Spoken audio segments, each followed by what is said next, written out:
right, first in the house tonight, Mike Draco, representing the great state of Ohio. Cincinnati in the house, Scott Stefano, Jeremy Sadler, good to see all you guys. Steve Broyles checking in from Detroit. Hey man, I'm Chris with Cycle Source Magazine, and we are getting ready for another fantastic episode of Coast to Coast, going live in just 4 minutes. And you know what that means? That's time for you to hit the like and share button, let your friends and neighbors know there's some two-wheel entertainment going on. Chris Simmons and Mike Lichter have a killer guest lined up tonight. It's going to be great. Hope you guys are all have time to stop in, hang out, enjoy the ride with us here at Coast to Coast. Don't go anywhere. 4 minutes. We're going live.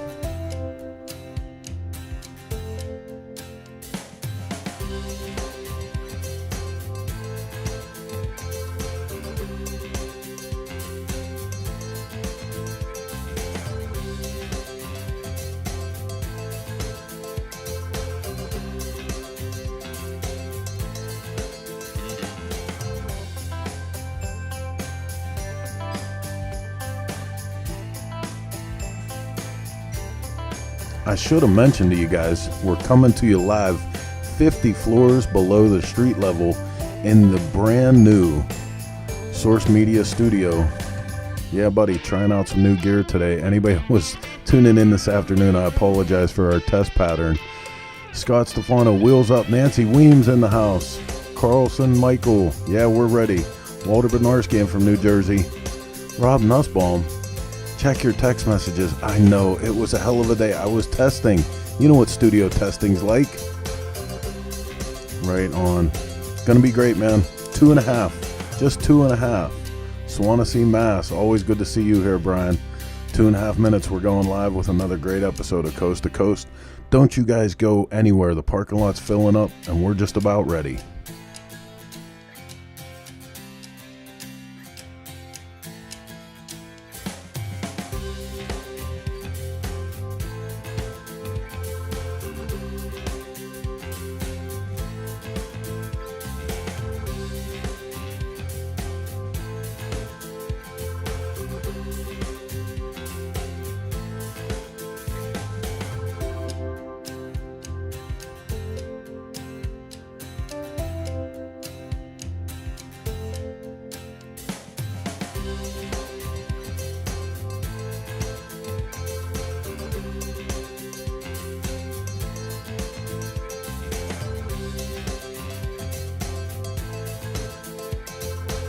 Oh, Mike Draco bringing up the tough news that we just found out this week. The Donnie Smith show will not go on this year. Crazy stuff going on up there in Minnesota, and of course they're all in our hearts and prayers. But Donnie Smith, not happening this year. Fly Broad, Cody, Wyoming in the house. Hey, while I have a chance here, I want to give a big shout out to all of our friends and family over at Choppertown. Choppertown's amazing channel on Facebook and YouTube, helping us keep shows like this on the air, bringing you guys two-wheeled entertainment, and they got a ton of it. If you haven't checked them out lately, you know, known mostly for their incredible show, Choppertown the Sinners, but they have tons of stuff like this. Go check them out. Tell them that we sent you.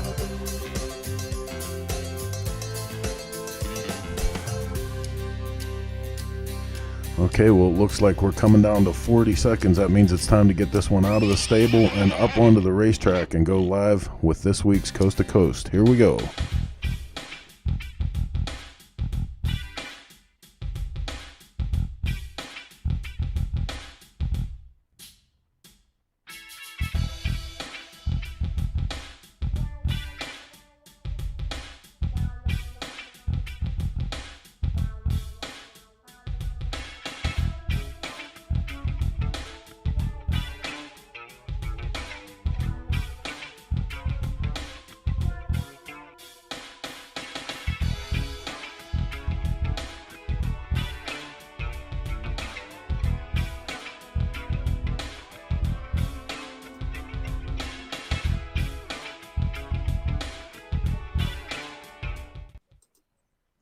Hi, everybody. It's Tuesday. Welcome to Coast. Yeah, there you are. The show about women in motorcycling, brought to you live here from Hawaii, from my Gumby studios. I've just named my studio after Gumby. Anyway, let's check in with our co-host, Michael Lichter, and Boulder. See what he's up to. There you are. Greetings from Boulder. How are you? Excellent. Yeah. Another beautiful day. Yeah, I had a couple of cold days and now it's warmed up again. And I actually was out on the bike over the weekend, just running some errands. So that felt good. So you were on the bike on International Female Ride Day, and I was not. Oh my God. I am confessing, but I have a good reason. I was sick because I had that second You shot. were, I yeah. really got sick, and it's kind of strange, but I'm glad I did it. You know, Good. if you get the shot anyway, it doesn't matter, because if you're sick for a day, oh well, boohoo, right? That's So it. I spent some time in the shop reorganizing my Harley Women magazines. I found this big box of magazines, and I'm going to think about doing something with them. Maybe I'll put them up on my website. Maybe somebody wants them. Anyway. Yeah, start digitizing them, right? Yeah, well, I'm actually giving some to the Harley Davidson Museum, and they are going to digitize them for their collection. And also That's so even they better. I know, and they offered to do all the digitizing and then send me copies of the digital files. So I was like, sure, why should I do it? You know? Cool. So What's this they got going at the museum? Something with ladies in the 80s. Did you see that at the Harley Museum? A special show? Oh, is that coming up? Really? Yeah, it's opening shortly. They're starting to expand their hours, and I just saw that in an Really? email today. I should have written all the details down, but it sounded interesting. Wow, I didn't see that. So you are getting ready to go somewhere. I bought a Excited? plane ticket. I can't believe it. I mean, hitting that like buy button, I felt like it was a first time experience. I have 100,000 miles. I have a 1.3 million miles on United, and I felt like I'd never bought a plane ticket in my life. I know, you know me. I never really unpack my strange. suitcase.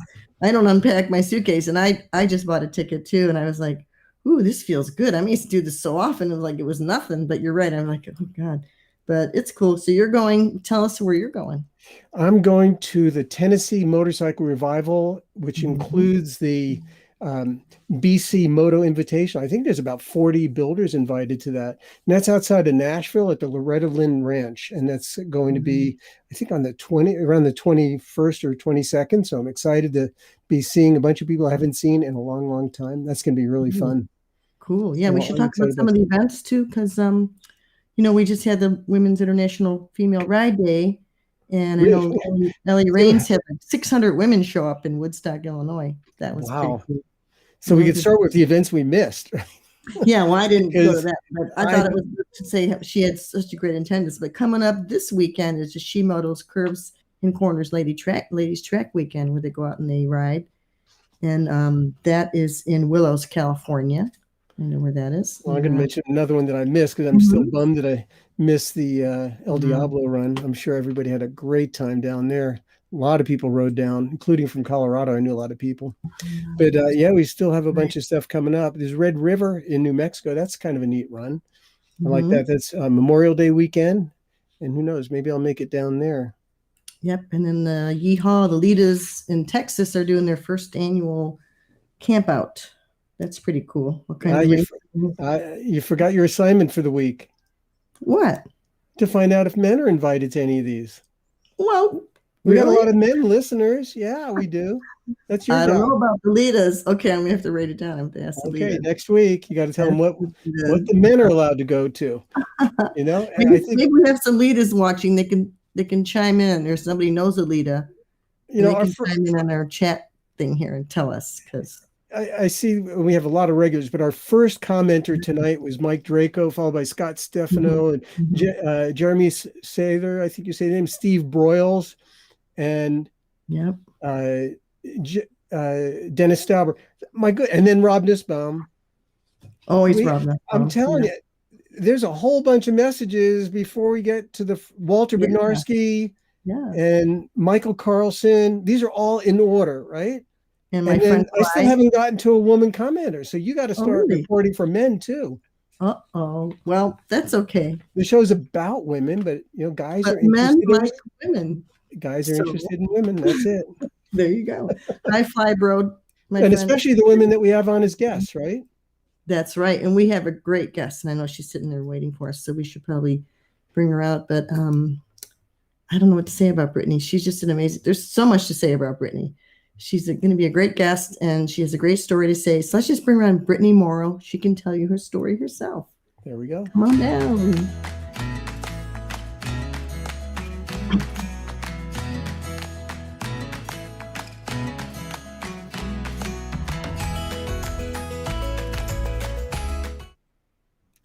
There you are. Hey everyone, this is the first time I've ever had cool intro music. Hi, Brittany. How y'all doing tonight?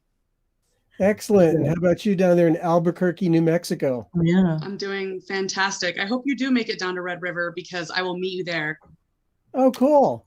Please. You know, there's also, do you ever do the Run to Raton? No. It's, I'm like thinking to myself, do I know this one? It would definitely be a little different for you, but I think it would be really cool to go to a place where you have a bunch of chopper riders as well and different people. I think it'd be good to show your face, and especially with these new campaigns you have going on. And Raton isn't that far from you. You are correct. I actually went to the Red River rally on the weekend that I graduated high school with my uncle. So it's been in my blood for a long time. There you go. Yeah, that's so cool. Well, tell us.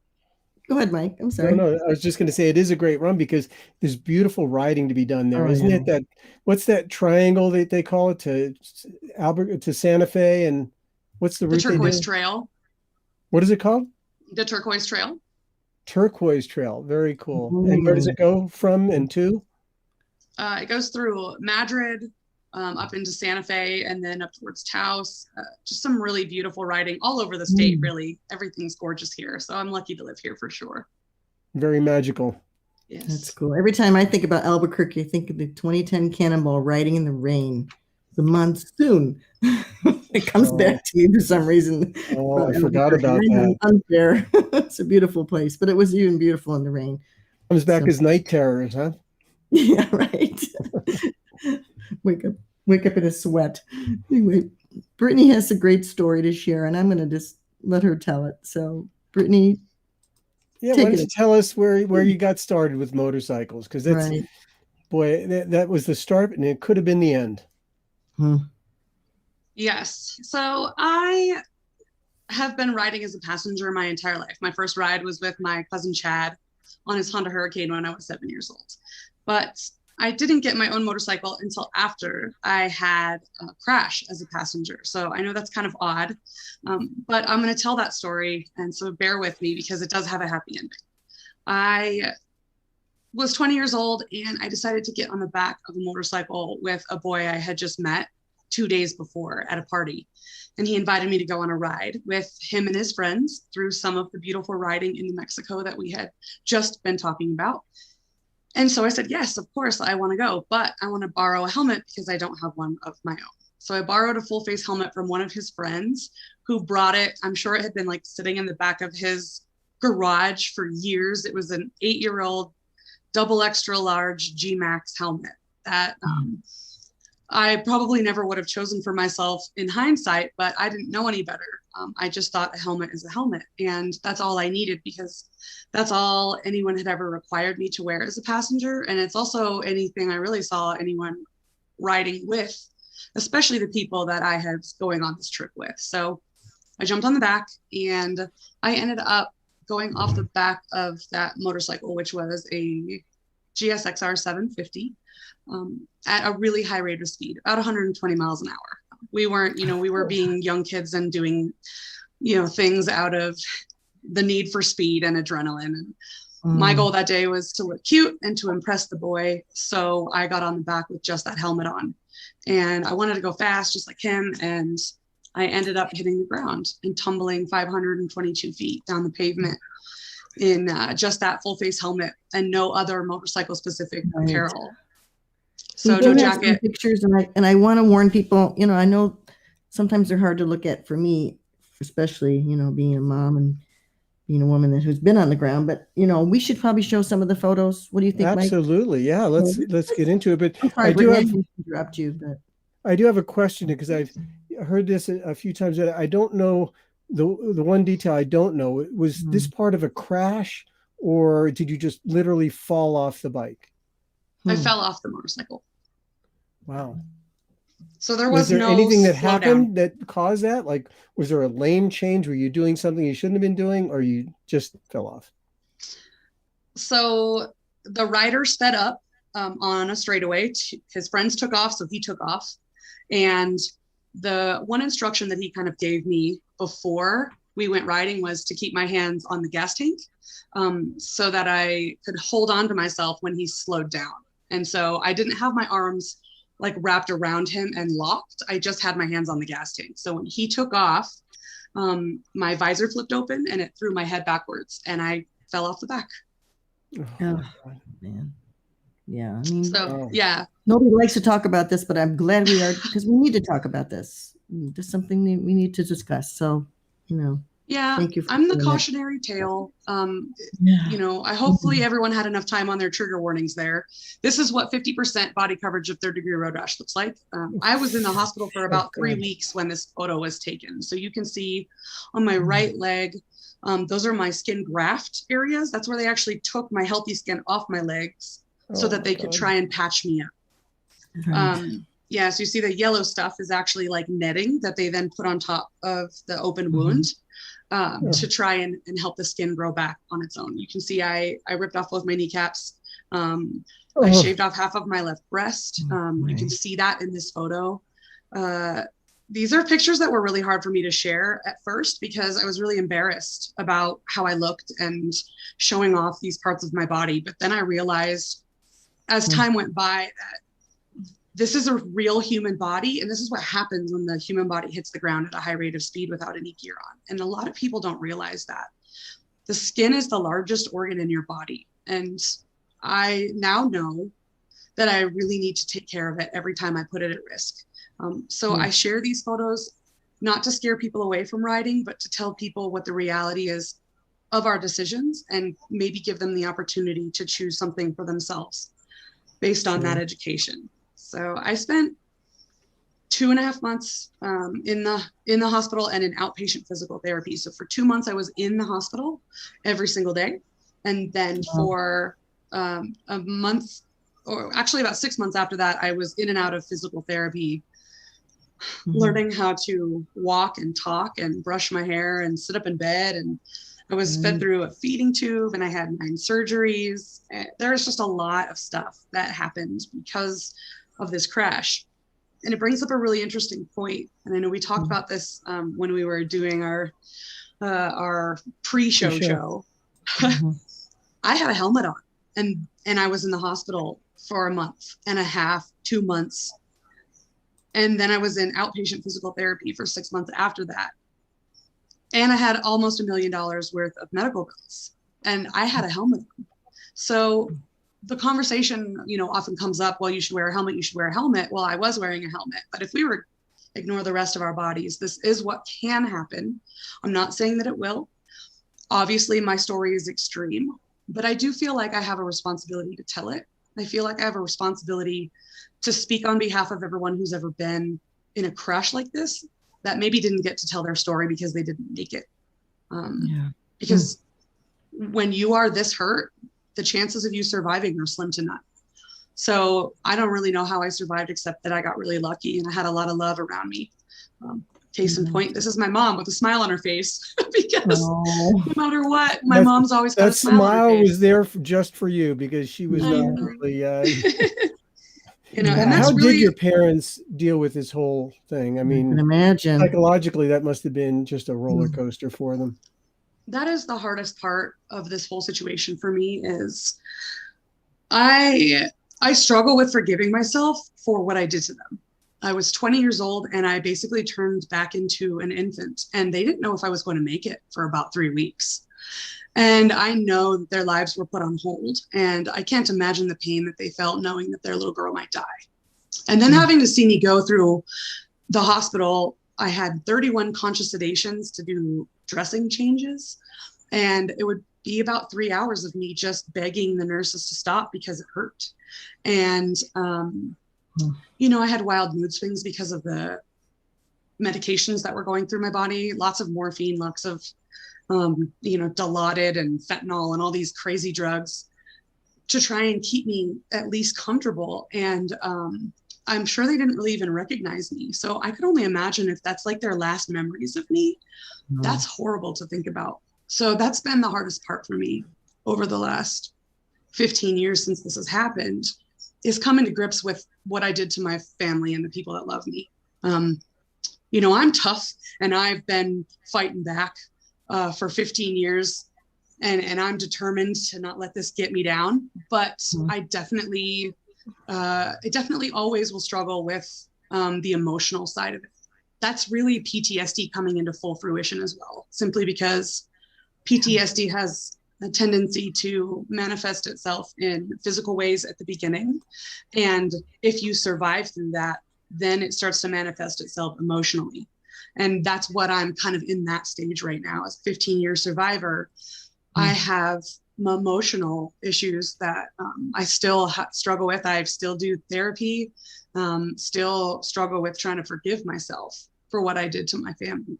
So that's the one picture that I can't show you is the injuries up here.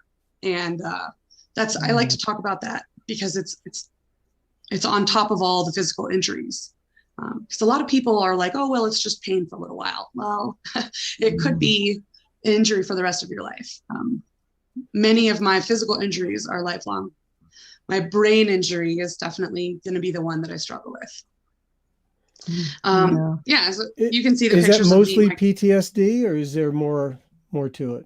No, it's all PTSD. I didn't have a traumatic brain injury. I did not have a concussion, at least according to all of the tests that they ran on me at the hospital. So the really good news is that the helmet did its job at 120 miles an hour.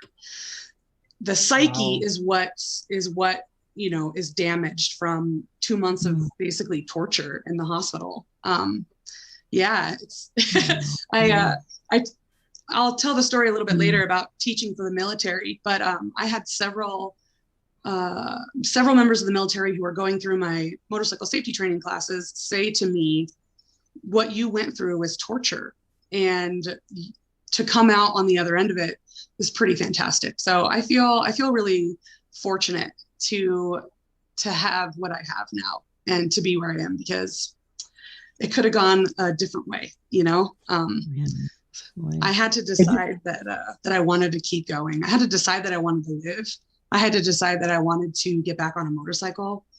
And that's what I did, because it wasn't just getting back on a bike. It was actually learning how to ride and to be a pilot. So that's amazing. Is there any kind of evidence of what may have happened had you not had the helmet on? Speculation. I know the helmet didn't fit, but it was there. Yeah. Well, in theory, if I didn't have the helmet on, I might not have fallen off. And I hate to say that, but that's the truth. Because it was the helmet visor flipping open at a high rate of speed that really knocked me off the back. At least knocked me off my balance enough to throw me off the back. Because if you've ever been a passenger on the back seat of a sport bike, you understand that you are like, you're in it. You're in the wind. There's, you know, the seat is like this big. It's definitely not designed for my butt. And there's nothing really to hang on to except for the person in front of you. And if you're caught off guard, it can go bad really fast. So, are you a bad passenger now? You're like me. You can't ride on the back, because I hate riding as a passenger now. It's terrifying. Yeah, I can't do it. I still can't. Yeah. And I had an accident, but nothing as bad as yours when I was 18 years old. I have some road rash. Again, nothing like yours, but I'll tell you, it does do something to your brain. And it even a shorter crash like I had, I didn't have any, I was at 55 miles an hour. And the fact that you are doing what you're doing, you're so brave, and I'm just so proud of you. And I don't want to cry, but you know, you're amazing. And to come back, like Mike said, not just, and tell the story how you started riding then, and it's just amazing. We have some other photos to show too, but of your recovery as well. Yeah, and Chris, people say that to me all the time. Oh, it wasn't as bad as your crash, but all injuries are injuries, and all emotional grief is grief. So you had a mountain to climb too. This was my mountain. The picture that you see right now is kind of the process of healing. So in the hospital, out of the hospital, and then as the scars turned into what they're going to look like for the rest of my life. This is my left breast that will never grow back. Those don't grow back, in case you were wondering. So at 20 years old, I, damaged a part of myself that is inherently feminine, and I have to deal with that for the rest of my life. That's been the easier part for me, is kind of dealing with what I look like. But I know for some people that would be the hardest part. So this is really just my reality now. And I know last year we started to use the term new normal all the time, but I used it first. This is my new normal. I've been saying that for, 15 years now. I'm not the same person physically as when I fell off the motorcycle. Everything about my body is different. And I had to kind of grow up again and figure out who I was and what I wanted to do. So like I said, I didn't want to live in fear. I did not want this motorcycle crash and my injuries to control me. So I made the decision to get back on my own motorcycle, to learn how to ride a bike on my own for the first time, to own my own bike instead of being a passenger, because I wanted to be in control. I wanted to make the decisions, and I wanted to do things the right way for myself. I wanted to be able to make the choices and say, this is what's right for me, and this is how I want to do it. Good for you. Yeah, that's the way. That's definitely the way to do it, for sure. Hey, Keith Kronoff has a question. He said, I may have missed it, but why didn't he want you to hold on to him instead of the gas tank? When he would slow down quickly, he wanted me to brace myself on the gas tank so I didn't smash up against him. He was trying to protect his manly manhood. Okay. And do you talk to him at all? Are you guys friends, or what? What happened with that? I tried to be friends with him afterwards. I think it really wrecked him inside as well. He's in the military, so he moved away to the UK a long time ago, and he's still on my Facebook page. On my 10-year anniversary, he sent me a message that just said, thinking about you today. So I know it still affects him as well. So, but it's not like the movies, Yeah. I don't know. I don't care who you are. You got to feel guilty. I mean, it's just. And I can't speak for Sean. I can't speak for him at all, but I do know that he spent a lot of time visiting me in the hospital. And he was very nice to me afterwards, friendly as we could be. It was just, I'm sure it was just really hard for him as a, reminder of what happened. That's never going to go away for him either. So even those of you who take passengers, consider what it might feel like if you lost your passenger, and if you would feel responsible, then make sure that they're wearing all the gear that you would want them to be wearing in case something happened. So it's a real thing. I'm curious, you talk about overcoming all these obstacles that you have, but you haven't really said much about where you're at now. Like, have you lost feeling in certain parts of your body? How much pain are you in? Do you have to take medication for pain or for swelling? I mean, what's the status of all these injuries all these years later? I'm wondering the same. So it's a really good question. I have arthritis in my knees. Ever since I got out of the hospital, I've been kind of bone on bone. I have chondromalacia patella, which is another, just my kneecap doesn't slide around like it's supposed to on both of my knees. I've developed Baker's cyst behind both of my knees because of it. And that just makes it hard for me to do really strenuous activities. And there's no really like pivoting or anything. Some of my skin grafts have actually created what's called a contracture, and that's where the skin kind of grows together in like a rope like structure, and it's all connected, so it doesn't stretch. And so it's really hard for me to do things like yoga, and I feel like I'm in a leather suit that's just a little bit too tight all the time. And I know that's kind of hard to describe, but like that's what my skin feels like. And I do not take pain medication. I haven't taken pain medication since just a couple of days out of the hospital. I don't know how I had the foresight to say, hey, I don't want to be addicted to this stuff, but I just didn't take it.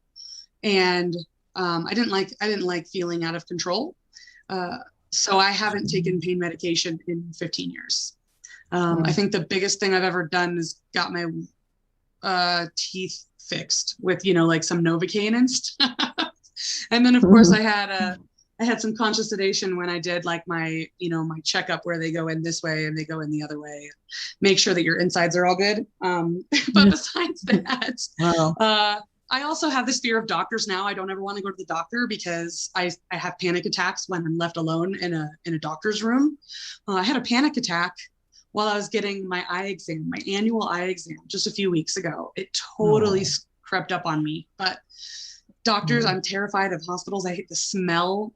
If I see hospital scenes on TV, I kind of clam up. And yeah, so it's interesting how it's, the rest of my life. I did have a compression fracture in my lower back, so I do deal with sciatica a lot. I try and eat foods that help me with inflammation. I try and take natural supplements like, I can't even think of what they're called right now. The orange stuff that makes things taste really good. Curcumin. Yes. I take that for inflammation, and wow, you're amazing. Helps. I'm just so amazed by you. Hey, let's take a quick break, and when we come back, I want to show pictures of your riding and talk about the things you've done since all this stuff happened to you and how this challenges that you have had, and it's just so amazing to me how you are. So let's take a quick break, and we'll be right back. Okay, everybody, hang on.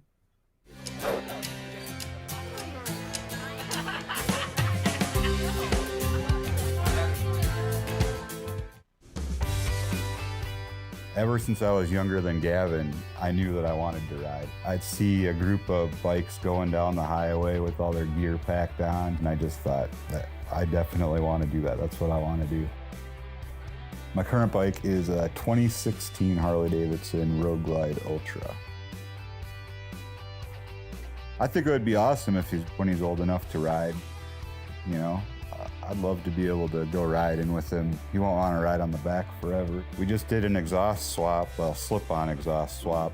My favorite part is when screwed both out, took them out. He did a test sound before that, and when it was all out, it was louder than it was before. Oh, because we pulled the baffles out, didn't we? Yeah. Yep. I want to take people with me in my travels and stuff and show them the Midwest. Not just for the Midwest, but just to encourage people to get out there and explore. I'm Andrew, this is my son Gavin, and we are a Dennis Kirk family. Everything we do at the track shapes what we build for the street and the dirt. You can see how bad these guys want it. The race to the line. For us, racing is not for the trophies or the glory. We compete because it makes everything we do faster, more durable, and tested to a higher standard. For S&S, racing is the ultimate in proven performance, and we've been proving it since 1958.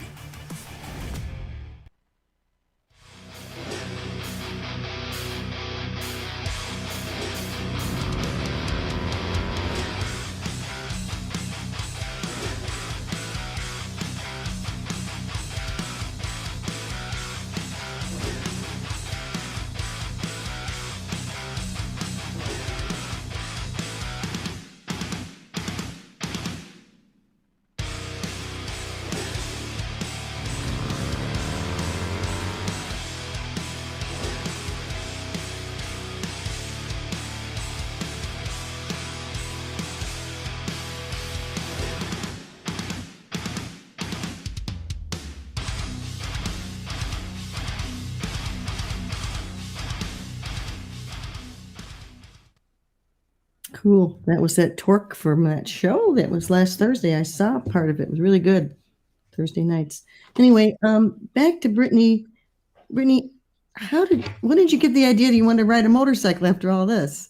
I just can't imagine. I mean, I can because I'm kind of the same way, but what's up with that?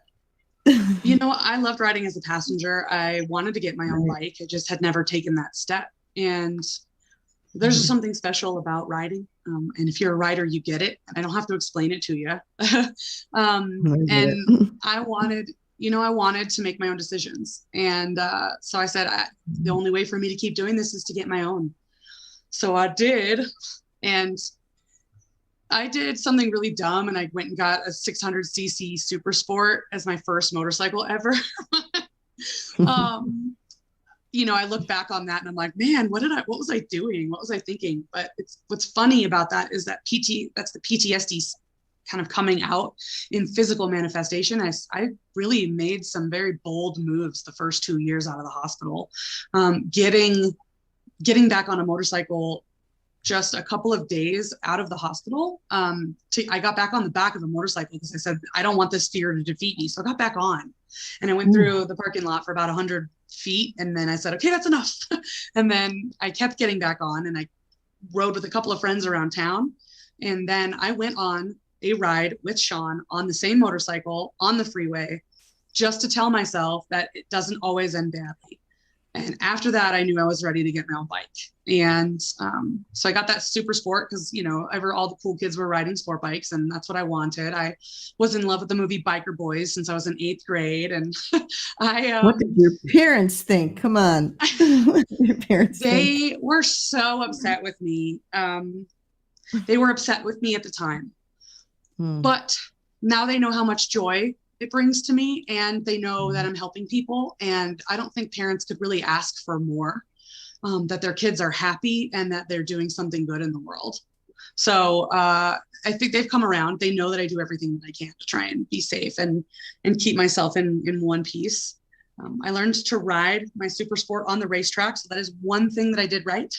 I took the Super Sport to where it was supposed to be and I learned how to ride on the racetrack. And then I took a bunch of MSF courses and then I became an instructor and I started a campaign called Rock the Gear and wanted to show everybody that this could be done. So I wanted people to know that gear is always your choice. And I just want them to make a choice based on the reality of what can really happen if something goes wrong. And we don't hear those stories a lot because nobody likes to talk about it. Nobody wants to advertise the bad things that happen. And that's fine. But I'll be the person that stands up and says, I'm the poster child for stupid decisions. Here's what happens when things go wrong. If you don't want this to happen to you, then you get to decide. You get to be in control. You get to make the choice for yourself how you want to move forward after you've been given this information. So that's what I've been doing for since 2006 when I got my own bike and started giving speeches. The very first people who ever hired me was the United States Army at Fort Knox in Kentucky. And I gave my very first presentation in front of 700 soldiers. And it was mind-boggling how well it was received, simply because so many of them could relate to me. I was young. I had been through some pretty bad injuries. I had some PTSD, and they accepted me in. They listened to my story, and it was just kind of the launch for the rest of my career. I knew that I could go and tell my story around the world and that people would listen. When you tell someone your story from your own perspective, when you connect with them as a human, it makes a difference. It really does. So that's what I've been doing. I'm curious about the connection to your first public talk at Fort Knox, because I'm sure with 700 people, there's a lot of military people that ride in their free time.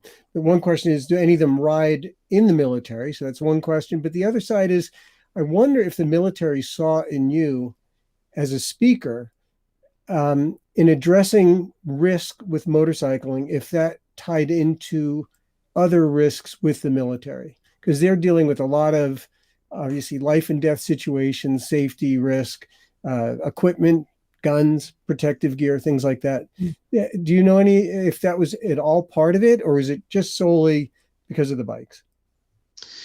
So Michael, you're 100% correct. The idea is that my story can kind of transcend the motorcycle thing and just let people know that you need to be prepared. You need to have the right gear and you need to have the right training if you're going to go do something that is inherently risky. And they've been trained to do that in their jobs. So they can relate that to motorcycling, but they can also relate that to any activities that they do outside of work. And so usually when I present for the military, even now, it's for what they call the 101 days of summer. And it's just kind of when they ramp up they have a big safety day for the whole base, wherever it is. And they have a bunch of professionals from a bunch of different genres come in, and they talk about drinking, and they talk about being under the influence, and they talk about safety apparel, and they talk about water safety, and they talk about going out and hiking and hydration, and just a lot. They basically remind everyone every year there are a lot of things that can go wrong, especially in the summer. So let's talk about how to prevent accidents from happening in the first place, and also protecting ourselves in case the accident does happen. And then to answer the question about riding in the military, they do have programs in the military where they have mentors, and they have like squadron rides where sometimes they call it mandatory fun, where they will go on a squadron ride once a month. But if you're a rider in the military, you're required to take follow-on training and refresh that training. So that's actually what I did for several years, full-time when I lived in California. I taught full-time for the United States Navy and Marine Corps while I was living in San Diego, California. And every single person who rides a motorcycle and is in the military has to go through that training just to get on base. And they have to redo it every 3 years as a refresher to keep their skills up to par, to keep their minds fresh. The military really invested in that back in 2008. There were, and I don't want to misquote the statistic, but I believe that in the Marine Corps in 2008, they lost more Marines to motorcycle accidents than they did in combat. And that's when the military decided to make a change. And it started with the Marine Corps, but the entire military has really kind of stepped up their game and said, we invested in these people, so we want to make sure that they're taking the training that they need so that they can do the fun stuff when they're not at work, but they're always on duty. So they need to have mandatory training. So that's the whole military side of it.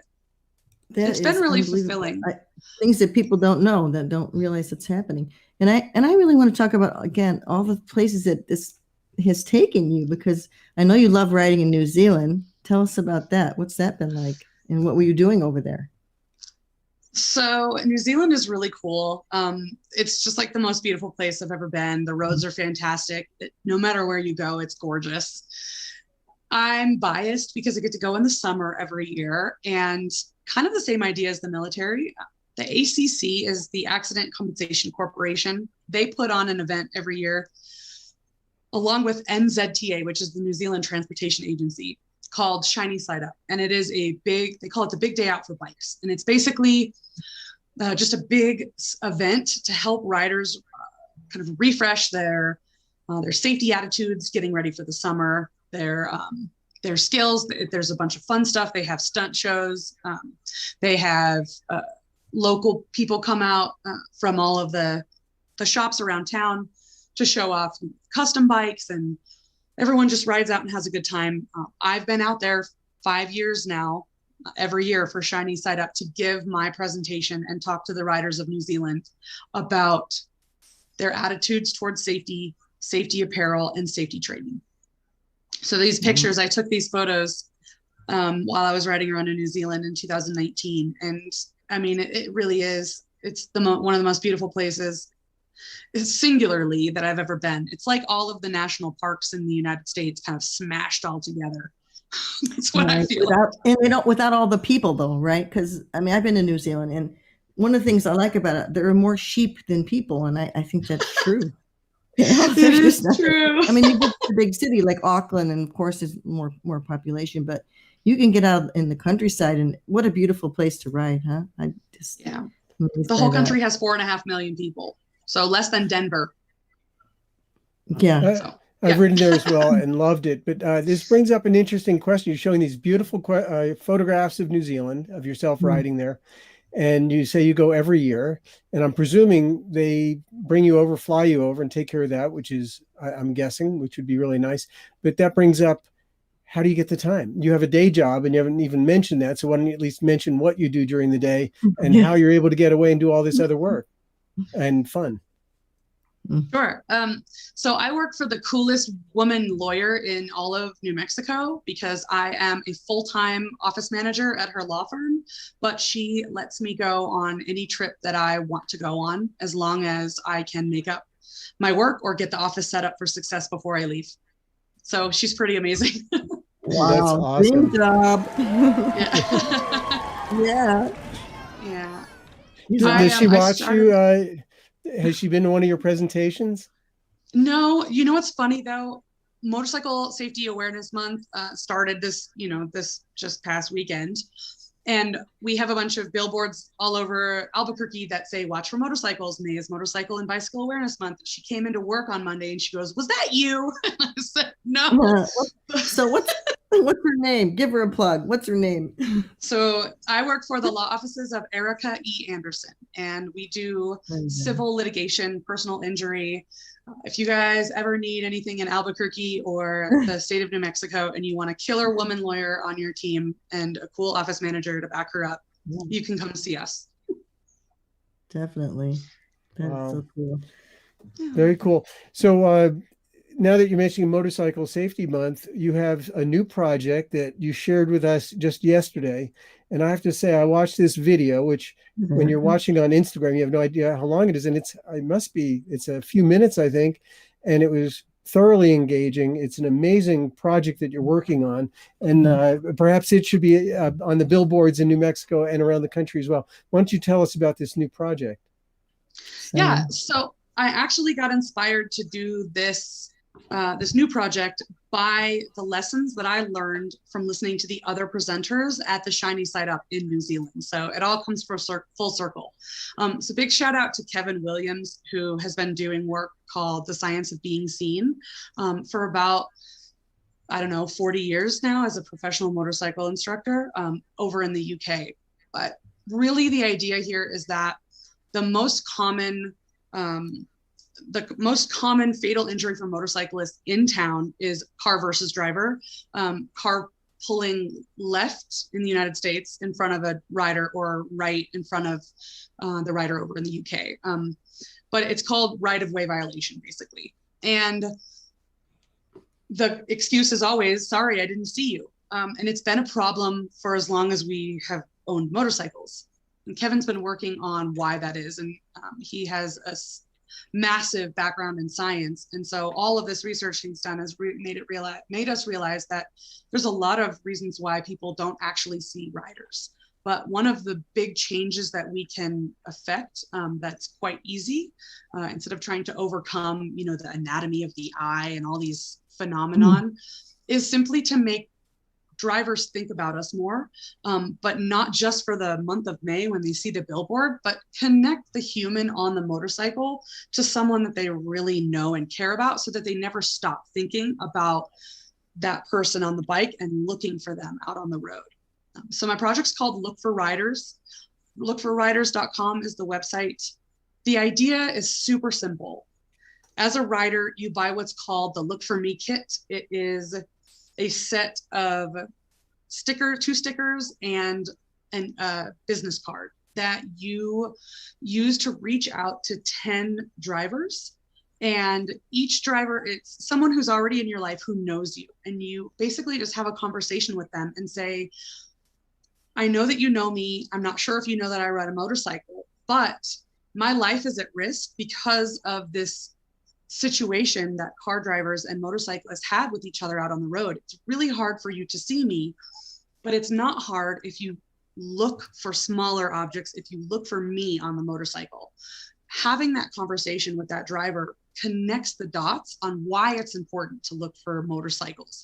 And I don't want you to look for motorcycles. I want you to look for me, the human who's on the motorcycle and the human that you care about, right?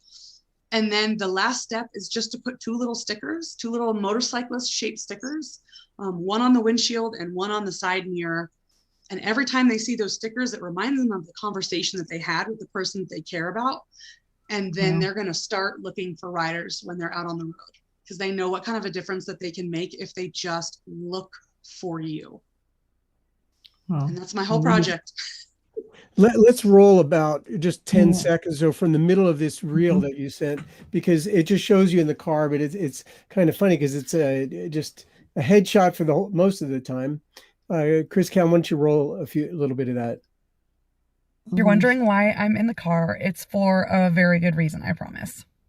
So here's the deal. May is Motorcycle Awareness Month, and it has been for as long as I've been a rider, as long as I've been an instructor. There's a lot of details on history and statistics that I don't really want to go into. I just want to share the problem and what I think is a solution that I've come up with, and I would love to share it with you tonight. So thank you so much for being here and watching this with me. So the big problem, and we all know that this is an issue. Okay, that's just a little preview, but she shows these stickers. It's a package of, I believe it's 15, is it, or 12 cars? Yeah, it's $15. I'm sorry, I'm speaking for $15 for 10 cars, I guess, something like that. Yeah. But you get the 2 stickers for each one in the card, and it's really well done. I mean, it's so professionally produced. Yeah, I imagine you must have some good help with a graphic designer, and I don't know who else, or is it all out of your head? But anyway, you did a great job on it. Well, Yeah, thank I you so encourage much. our viewers to please, Chris Cal, maybe you can post that link for our viewers as well. Yeah, look for riders.com. Yeah, think you or already the did. link just even to the video. But It's up here right now. Yeah. you really did a great job there. I appreciate thank that. you. It always takes a village. I'm never by myself. I'm not a graphic designer. So you're right. I had help from a friend. Shout out to Brandy. Thank you for making the logo, Brandy. I always pay my professional friends to help me. I like to support my friends by not only hiring them, but paying them for their work, because I like to get paid for my work as well. So yeah, if you visit the website, I hope that I can just get a bunch of riders to jump on board, and we can start, having these conversations with drivers and getting them to think about us, and giving them a reason to care and not forget that we're out there, and that they can make a difference in our lives that's positive if they look for us. That's Very amazing. cool. Well, you're making a huge difference, I have to say. I mean, you've more than stepped up to be a spokesperson for, just like you said, just thinking, you're not telling people, you're not preaching to people, telling people what to do. You're just saying, hey, think about what's right for you. And I think that's the key to everything, really. There's the order form. I know I'm going to get that. Definitely. Woohoo. A lot of people. Yeah. Let's all get I something. appreciate your enthusiasm, right? Definitely. I don't know what makes me tick, but I do know that there are a lot of people out there who love motorcycling as much as I do. Mm-hmm. So I just want to make their lives better in every way that I can. And I don't know why. That's just how I was made. So it's what I'm going to do for the rest of my life. So there's this theory. It's called male idiot theory, and I'm a proponent of this theory. I think I'm part of it, actually. It's a statistical thing that just men are we engage in very silly and risky behavior more than women. There you go. And I don't think there are many men that wouldn't agree with that. But do you find yourself butting heads with male idiot theory ever? Oh goodness. Or do you think it's not true? No. Do you think it's the same for women? I think that women are more risk averse, and that's scientifically proven. I don't have to, I don't have to get up and try and explain why. You can go look that one up if you want. I think that the most, from my own experience, that's all I can speak from here. The most common excuse that I get from people is, well, when it's your time to go, it's your time to go. And I just like to remind people that it might have been my time to go, but I fought back. It was a really hard struggle. There's a lot of gray area in between death and 0 injuries. So if you don't want to fall in that gray area, maybe think twice about what you're wearing, how you're trained, and what you do out on the road. It's a trifecta. No amount of gear can save you from yourself if you're doing stupid things. So it's about making good decisions. It's about staying trained, and it's about protecting yourself as much as you feel comfortable. And all three of those things will work together in your favor. I promise you they will. I can't guarantee that everything's going to be okay, but I can guarantee that you're going to stack the odds in your favor. That's great. Wow. Good for you. Whew. So what's next for you? What haven't you done? I can't even imagine where you're going from here, but I know you just started this campaign you're in. So what's coming up this summer? Anything you want to talk about? Ooh, I'm so excited. So I'm going to the Get On Moto Fest in Texas in a couple of weeks. I'm showing my bike at the Women's Motorcycle Show. Nice. So my race bike, my R6 that I started my riding journey on, has now become a race motorcycle. And so that will be there. Then I'm doing something for the very first time that I've never done before. The first 2 weeks of June, I am leading a motorcycle tour out of Las Vegas, Nevada. It is the Southwest Four Corners Tour, and it is a 12-day ride, 2,000 miles, and I am pretty sure every single person on the ride is a male over the age of 55. So it's going to be a great time. Just a bunch of us like shooting the shit, and I don't know if I'm allowed to say that on the show, but I just did. Yeah. Talking about beautiful places and life experiences, and I'm so excited. I've never been the leader of a group ride or a tour. I've been the leader of a group ride a lot, but a tour where I'm kind of responsible for everyone, it's a new challenge, and I'm ready to take it on, and I'm really excited because we get to go to some of the most beautiful places. And then one more thing that I'm doing this year that's new is I am running the Revolution Rally, which is a brand new format that I started with my friends Christina Stevens and Jen SQ. So there's a little women trifecta thing going on there. And we used to run the Women's Sport Bike Rally that retired after 15 years this past year. In 2020, we had our last event. And this year we're doing something different that we want to spread. It's called the Revolution Rally, and it is where we are bringing back moto tourism by changing the location of the event to different really great motorcycle spaces in the United States, bringing people to those places over the weekend and giving them a list of places to visit, places to eat, places to stay, encouraging them to go and visit these places by giving them money to spend at these places, and bringing all of the riders together for some camaraderie and to let everyone kind of find their own place in the motorcycle community wherever they belong. So it's not women only. Michael, you're going to be happy about this. Men are welcome to come as guests of women who pay to attend. There you go. There you go, Mike. We talked about that, huh? And you're doing the thing with all those guys over 55. So you're going to have to come back and tell us about that idiot thing because you're going to be the only woman with all those men, right? That'll be interesting. Okay. I will report back on the idiot theory after the tour. One thing I didn't mention. Oh, sorry. Go ahead, Mike. You have a question. Sorry, one thing you didn't mention is who is organizing, for example, the tour, the Four Corners tour. You mentioned it's the first time leading a tour. Mm. Who's sponsoring the tour? Who's offering it? Who's selling it? How do people sign up? Is there any information like that? Sure. Or is it full? It is. So the tour is full, but it is run through Blue Rim Tours, and I am doing it again next year too. So if you want to look into that, it's Blue Rim Tours. Well, you may want to really challenge your boss and see if you could offer it a second time this summer.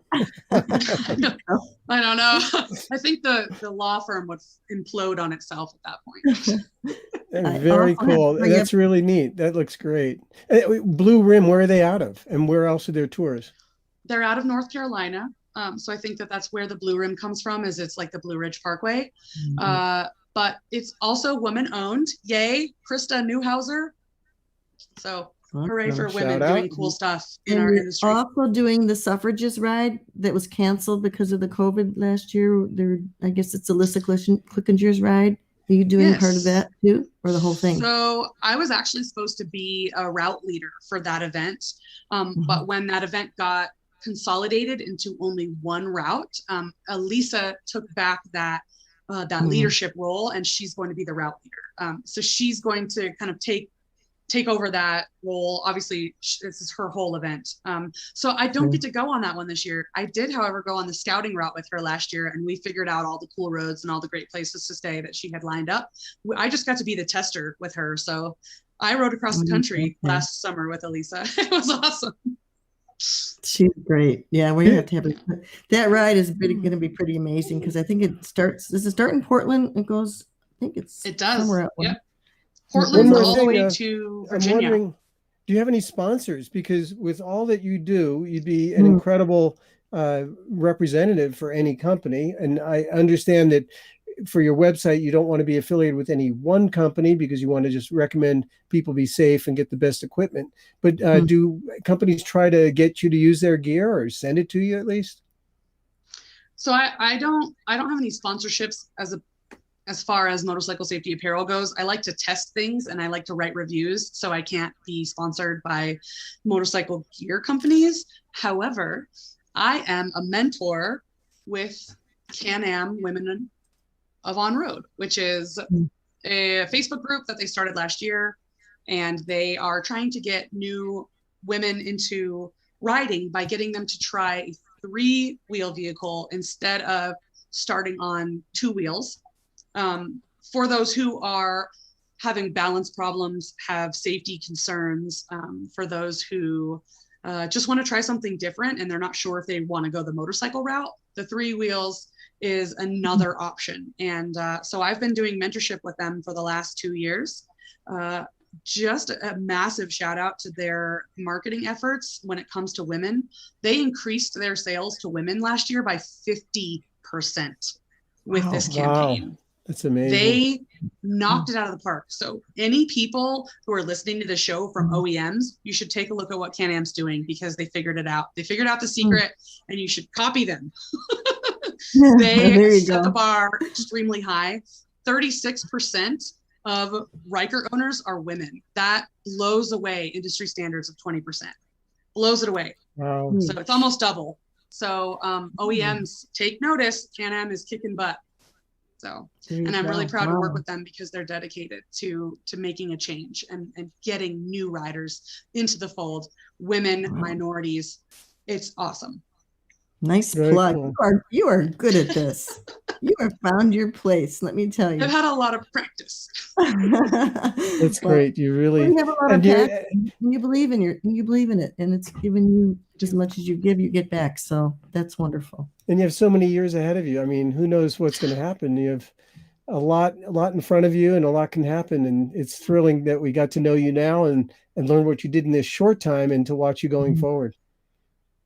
Thank you. I hope for, awesome things for as long as I can.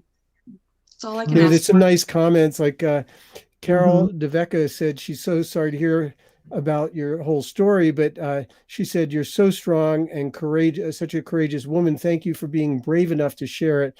And Brian Pelletier had said something similar. Kudos, Brittany, for having the courage to share your story, because I think that is amazing. A lot of people, you put it all out there. It's all out there. You've really exposed yourself, and like Brian said, kudos to you for that. Yeah, thank you. I like to say that I'm building an army without showing my boobs, but I did show my boobs. So, oops. Well, I'm so glad that we got to you on, and we want to have you. We'll have you come back sometime and talk about other things that you're going to be doing in the future. And I can't thank you enough for sharing your story with us. So please come back someday. Thanks so much, Brittany. Thank you, everyone. Take care, Brittany. Oh. Wow, the mother in you is coming out strong. Well, I saw she was tearing up and I was tearing up because I'm like, that's hard. I mean, PTSD is hard stuff. And especially, and you have that fear, and to just not only face your fear head on, but just to, like you said, she just puts it all out there. Yeah. That's another part that she could actually develop. I'm sorry I didn't ask about that, because she's been dealing with PTSD a lot now for some years. And that's another aspect of her talks, what she could put in there for military in particular. Yeah, she probably does. There's so many people that suffer with that. military and outside the military, all through society right now, especially post-COVID. I think it's even more so. Yeah, for sure. Anyway, boy, that show went pretty quick there, didn't it? Anyway, it sure did. People ask me where you can get Michael Lichter prints. I know people ask me that all the time.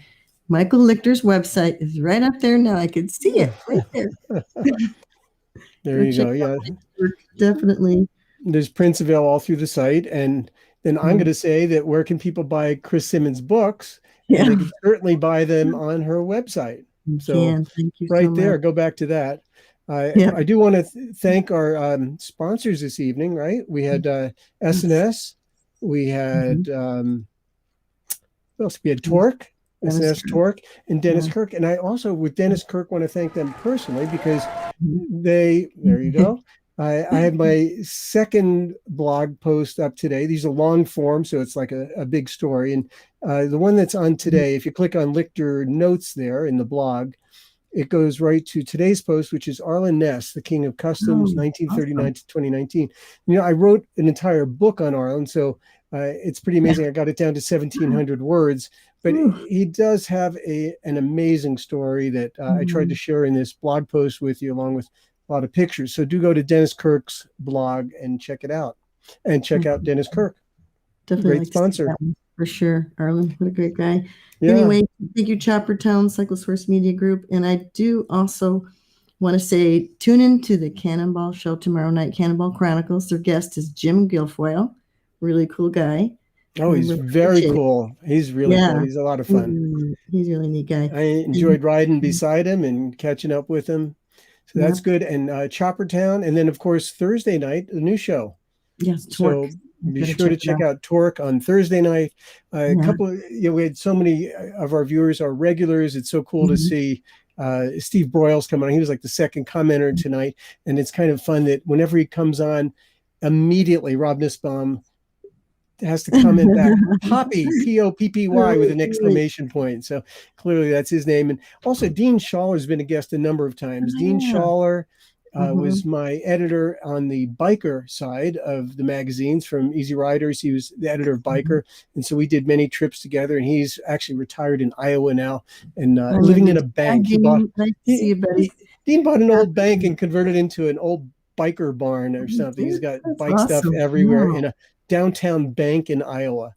So that's really cool. And then we also had a few foreign visitors, not too many tonight. We had Warren Lawler from Melbourne, Australia, Mike Podger from Prince Edward Island, that I still I have to go visit him and eat some of those mussels. Shane Rudd chimed in from Sydney, Australia. And actually there was somebody from New Zealand. I didn't get the name there, but anyone that is chiming in from overseas, please let us know so we could announce that at the end. It's so much fun. Definitely. And Roland Sands is going to be the guest. Oh, I don't want to miss that.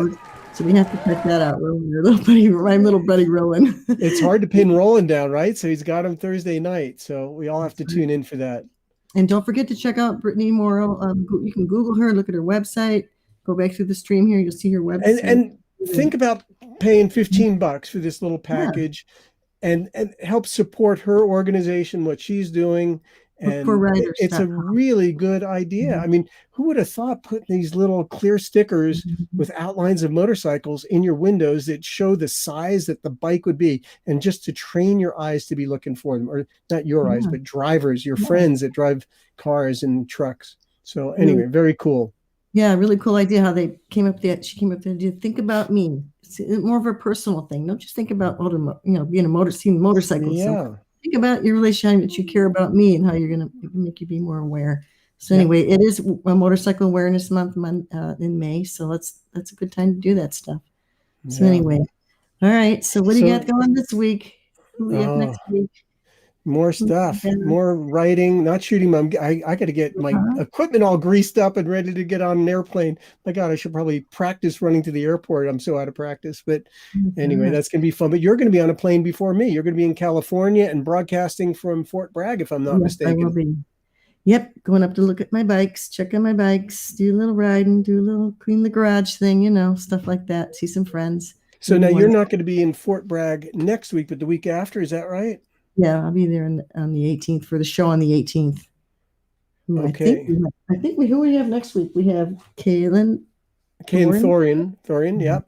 And she's going to be a great guest with great photographs. I'm excited about that. And then, then you're on the road, and then I'm on the road, and we'll see if we could challenge the source media engineers into pulling us all in from all over. Thanks again, everybody. Thank you, Chris and Heather from Psychic Media. That's right. What was that? That horse is tired. He just ran the Kentucky Derby, so that's why he's grunting a little bit. There you go.